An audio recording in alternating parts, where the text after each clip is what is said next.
রমাদানের রোজা আমাদের জন্য অ্যাসেট না বার্ডেন, আমাদের জন্য উপকার না ক্ষতিকার? জোরে বলেন, উপকার না ক্ষতিকার? এটা যে উপকার সেটা আল্লাহ নিজেই বলেছেন সূরা আল বাকারার শেষের দিকে, ওয়া আন তাসুমু খায়রুল লাকুম, রোজা রাখাটাই তোমাদের জন্য কল্যাণকর যদি তোমরা বিষয়টা বুঝতে পারো, জানতে পারো, হৃদয়ঙ্গম করতে পারো। রোজা রেখে আমাদের কি কি কল্যাণ হবে এর তাফসিরে এসেছে দুইটা উপকার হবে, একটা দুনিয়াবি উপকার, একটা আখিরাতের উপকার। জোরে বলি সুবহানাল্লাহ। দুনিয়ার উপকার কি? স্বাস্থ্য বিভাগ বলছে যে আমাদের শরীরের যে প্রধান প্রধান ডিজিজগুলি, রোগগুলি, এই সমস্ত রোগগুলি আল্লাহ পাক রোজার মাধ্যমে আমাদেরকে সুস্থ করে দেন। সুবহানাল্লাহ বলুন। সবচাইতে বড় যেটা, সেটা হলো রোজা রাখলে মানুষের ফ্যাটি ভাব, যেটা স্থূলতা, মুটিয়ে যাওয়া, মেদভুঁড়ি, এটা কমে যায়। 2 নম্বর, রোজা রাখলে মানুষের উচ্চ রক্তচাপ, যেটাকে ব্লাড প্রেশার বলা হয়, এটা অনেক অংশ কমে যায়। বলেন আলহামদুলিল্লাহ। রোজা রাখলে মানুষের ডায়াবেটিস যেটা আছে এটা অনেকটা কমে যায়, স্তিমিত হয়ে যায়। সুবহানাল্লাহ বলেন। রোজা রাখলে মানুষের মস্তিষ্কের কর্মক্ষমতা বেড়ে যায়। সুবহানাল্লাহ বলেন। রোজা রাখলে মানুষের হার্টের যে রোগটা এটা অনেকাংশেই কমে যায়। এই কারণে রোজার মাসে আমি যেখানে ইমামত করি তার পাশে হাসপাতাল, ক্লিনিক দিয়ে ভরা, আমি খোঁজখবর নিয়ে দেখেছি সেখানে রোজার মাসে রোগীর সংখ্যা অনেক কম। কি বলেন আপনারা? অনেক কম। এই কারণেই কম। শুধু তাই নয়, রোজা রাখলে মানুষের সবচেয়ে বড় যে জিনিসটা, রসুল বলেছেন, মানুষ এই 2 চোয়ালের মাঝখানে মুখ, জবান, মা বাইনা রিজলাইহি, 2 পায়ের মাঝখানে যে লজ্জাস্থান, এই 2টার যদি কেউ আমাকে জামানত দিতে পারে, আশ্বাস দিতে পারে যে আমরা এটার হেফাজত করব, আমি রসুল তাদেরকে জান্নাতের জন্য গ্যারান্টি দিই। এগুলোর হেফাজত করা কি খুবই সহজ? জরবান খুব সহজ? কঠিন। জবানের হেফাজত তো খুবই কঠিন। শহরে গেছেন, এত ভিড় আর জ্যাম, আপনার গাড়ির সাথে, আপনার গায়ের সাথে আরেকটা গাড়ি, আরেকটা মানুষের শরীর লেগে যাচ্ছে, দেখবেন মানুষের একেবারে ভেতরটা পর্যন্ত জ্বলে উঠতেছে, একটা কথা মুখ থেকে বের হচ্ছেই। জোরে বলুন ঠিক কিনা? সব ক্ষেত্রে রোজা রাখলে মানুষের রাগ পিত বেড়ে যায়, কেউ আর একটা কথা আরেকজনের বিরুদ্ধে সহ্য করতে পারে না। জবানের হেফাজত করা খুবই কঠিন।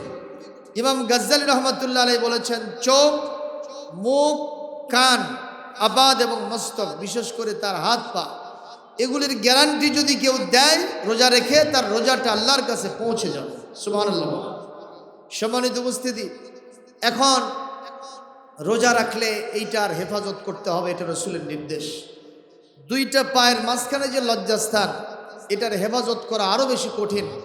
আমার ভাই বলে গেলেন, রমজান মাসেও জেনা ব্যভিচার কি বন্ধ হয়েছে? জোরে বলেন, বন্ধ হয়েছে? বন্ধ হয় নাই। বাংলাদেশের রাস্তাঘাটে অনেক জায়গাতে ডাস্টবিনে নবজাতক শিশুর লাশ পাওয়া যাচ্ছে। ঢাকা বিশ্ববিদ্যালয়ের ক্যাম্পাসে গত কয়েকদিন আগে 3টা লাশ পাওয়া গেছে, ছোট ছোট নবজাতক শিশু সন্তানের লাশ।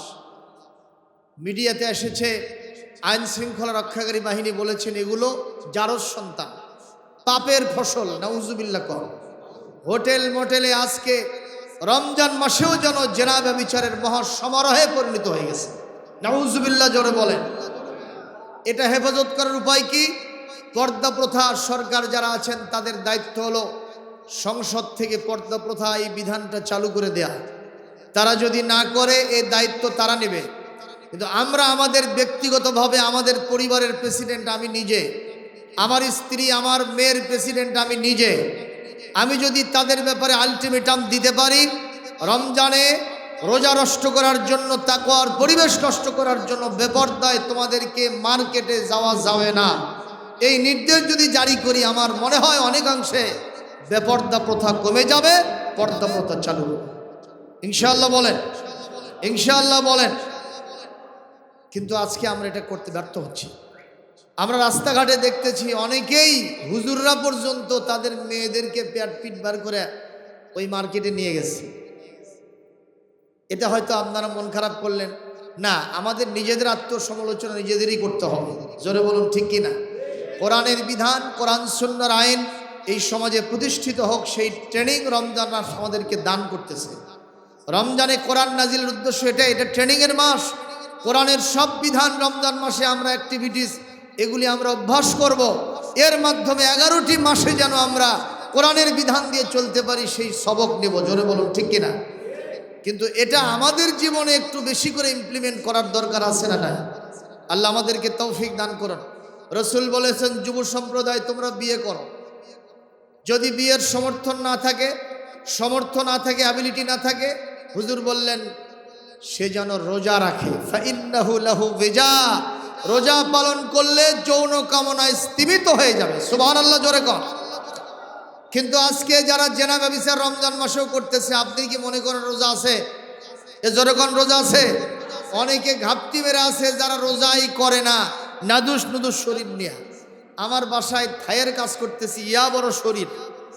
একদিন গ্লাস নিয়ে আসছে, মাগরিবের তখন আজান হয়, ইফতারের আজান হয়। তা আমি বললাম, ভাই আসছেন যখন ইফতারটা আমার বাসায় করে যান। হুজুরা দিয়ে কি নিয়ে যান। তার ওর সাথে একজন আছে, ও কি নিয়ে যাওয়ার করছে। তাই আমি বললাম আপনি চলেন। করছে না হুজুর আমার অসুবিধা আছে। ওই ছেলেটা বলতেছে হুজুর ওই রোজা নেই।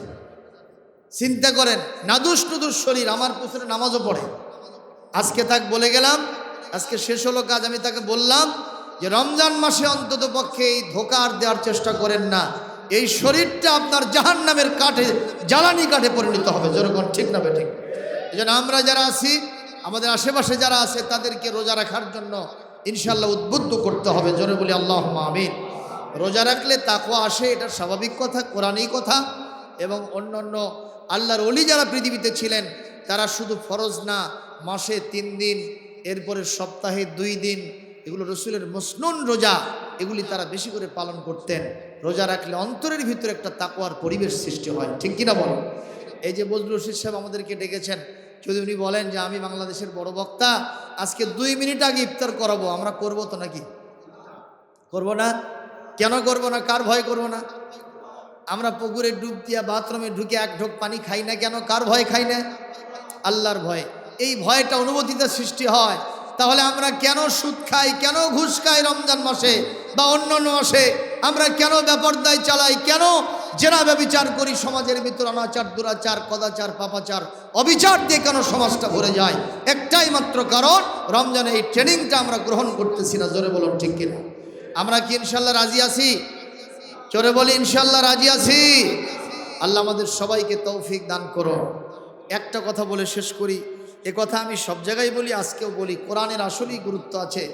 আমাদের দেশের স্বাধীনতা দিবস 26শে মার্চ, এই যে কামিং সামনে আসতেছে, আজকে 23 আর 2 দিন পরে কয়দিন উদযাপন করা হয়? জোরে বলুন। 1 দিন। তার জন্য সিটিও আসছে, শিক্ষা প্রতিষ্ঠান, অফিস আদালত সবাই প্রস্তুত। ওই দিন হবে, যদিও ছুটি যেতে হবে। ঠিক কিনা? বিজয় দিবস 16ই ডিসেম্বর কয়দিন পালন হয়? 1 দিন। 9 মাস যুদ্ধ করে বিজয় হয়েছে, তাও 1 দিন পালন হচ্ছে। এরপরে 21শে ফেব্রুয়ারি মাতৃভাষা দিবস কয়দিন পালন হয়? জোরে বলতে হবে। 1 দিন পালন হয়। কি বুঝাইলাম আমি এর দ্বারা? 9 মাস রক্তক্ষয়ী যুদ্ধ করার পরে দেশটা স্বাধীন হলো, বিজয় হলো, 1 দিন শুকরিয়া করলে পালন হয়ে যায়।